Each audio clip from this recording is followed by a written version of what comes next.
Okay, halimbawa meron tayong hybrid plants na ah, AutoCAD architecture tsaka normal AutoCAD ano, ibig sabihin meron siyang flat at meron siyang parang BIM ano. So, balik tayo sa top view. So, ito ginawa 'to sa AutoCAD architecture, itong wall, itong door, 'di ba? Doors. Tapos merong window na AutoCAD architecture, ayan, adjustable lahat 'yan. Tapos yung walls niya, intelligent walls, ano? Dahil AutoCAD architecture niya, no? Okay. So, paano nating ibibigay ito sa iba na wala silang AutoCAD architecture. Tapos, buo, no? So, ganito ang diskarte ko niya.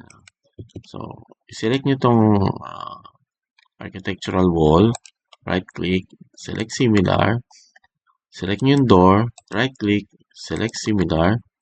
Okay, so ano pa ibang door nito? Ito, right-click, select similar. Tapos meron pang bintana, di ba?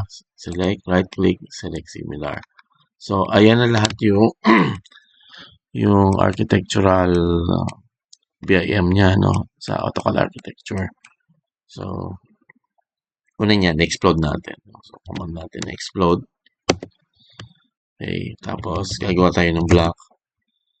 AR walls, AR, okay, block. Tapos, select object, type nyo lang P, previews, enter, tapos pick point, dito na lang, yan, tapos click OK. So, ito na siya. Okay, flat na yan. Okay, kita nyo wala na. So, normal na siya ngayon. Tapos, naka-grouping pa siya na maganda. Okay?